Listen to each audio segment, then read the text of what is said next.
कर में त्रिशूल डमरू बाजे लागल बाजा, कर में त्रिशूल डमरू बाजे लागल बाजा। गौरी पिया है चलले भूतवन के राजा, गौरी पिया है चलले भूतवन के राजा। शिकारी पीछे से खूब जय जयकार हो होता, शिकारी पीछे से खूब जय जयकार होता।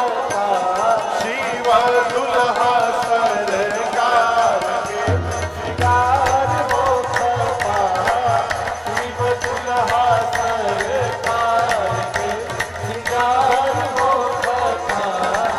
अब श्रृंगार हो खता हो, श्रृंगार हो खता, अब श्रृंगार हो खता हो, श्रृंगार हो खता। शिव दुल्हा सरकार के श्रृंगार हो खता, शिव दुल्हा सरकार के श्रृंगार हो खता। शिव दुल्हा सरकार के श्रृंगार हो खता।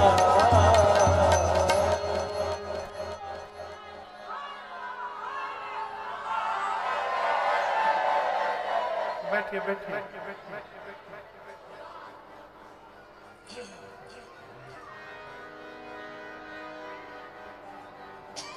भगवान शंकर बैठे और बाबा के गण उनके दूल्हा स्वरूप का श्रृंगार प्रारंभ किया। गोस्वामी जी कहते हैं गण ये डिसाइड नहीं कर पा रहे हैं कि कहां से प्रारंभ किया जाए श्रृंगार। सबसे पहले गणों ने भगवान शिव की जटाओं को समेटा और समेटते समेटते मुकुट का आकार दे दिया।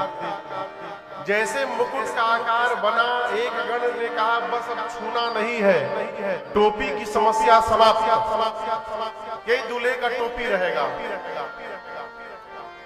अच्छा आप बताइए, दूल्हा बारातियों के साथ यदि पैदल पैदल चले तो कैसे पता चलेगा कि कौन दूल्हा है?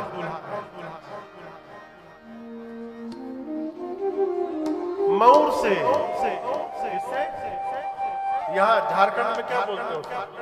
मऊर बोलते हैं ना। एक गण ने कहा कि बाबा जब तक मऊर न लगाएंगे तब तक दूल्हा कैसे बनेगा? शंकर जी बोले मऊर का है हो? बोले कुछ नहीं प्रभु, यहाँ रहता है, ऐसे उठा रहता है, सामने लड़ियां रहती है, एक रात के लिए पहनना है, अगले दिन विसर्जन। शंकर भगवान बोले देखो, एक क्षण के लिए भी जिसको मैं अपने सिर पर धारण कर लूंगा उसका कभी मैं विसर्जन नहीं होने दूंगा। इसलिए ऐसा मऊर बनाना जिसका विसर्जन न करना पड़े। अब ऐसा मऊर तो मार्केट में मिलेगा नहीं कि जिसका विसर्जन न हो। गण ने कहा कि मैं प्रयास करता हूं बनाने का। घूमते घूमते एक गण पर्वत की एक खोह में गया जहां 4-5 हजार सांप नाच रहे बड़ी तेजी से। गण ने पूछा सर्पों से तुम लोग नाच क्यों रहे? सर्प बोले कि अभी 2 घंटे बाद बारात निकलनी है ना, बारात निकलने के बाद हम लोग को अपना परफॉर्मेंस देना है, वहां पर नाचना है, उसी का रिहर्सल चल रहा है। गण बोले अच्छा अच्छा, एक काम करो, पतले पतले जितने हो सब बाहर निकलो। एक सांप पूछा कितना पतला? बोला 10 mm से नीचे वाले।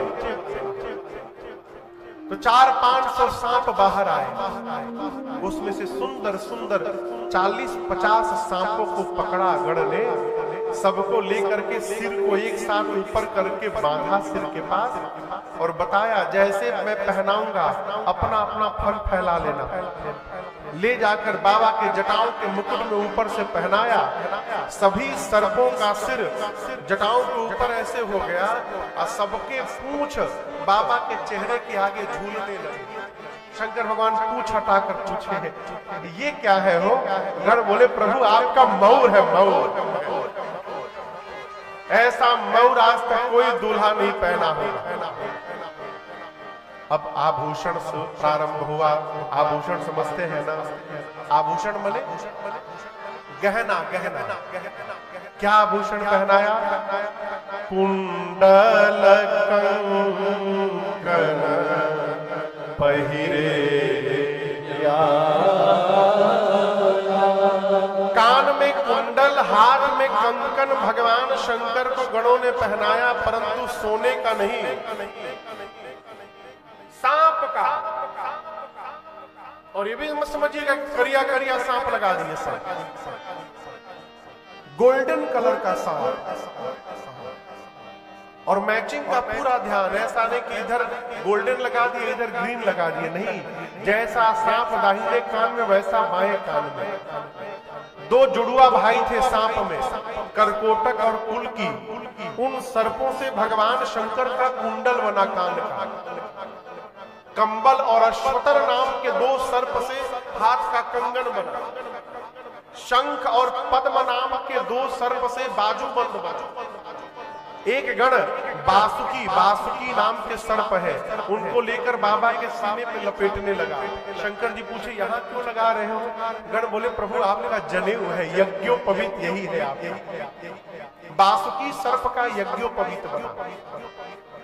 सर से लेकर पांव तक भगवान शंकर सर्प का आभूषण पहन के तैयार हो गए। अब एक गण ने कहा आभूषण पहन लिए, पाउडर थोड़ा लग जाए तो आनंद हो जाए। अब पाउडर कहां से आए? कैलाश में टेम्पररी व्यवस्था की गई।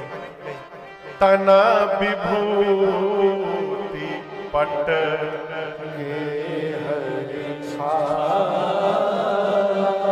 पूरे शरीर पर गणों ने भस्म का लेपन किया। भगवान शंकर के भस्म लगाया गया।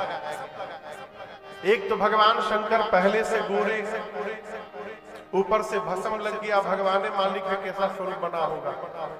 ललाट पर दूज के चंद्रमा है, सिर पर देव नदी मां गंगा है, गले में हलाहल विष है, 3 नेत्र है, एक हाथ में त्रिशूल, दूसरे हाथ में डमरू।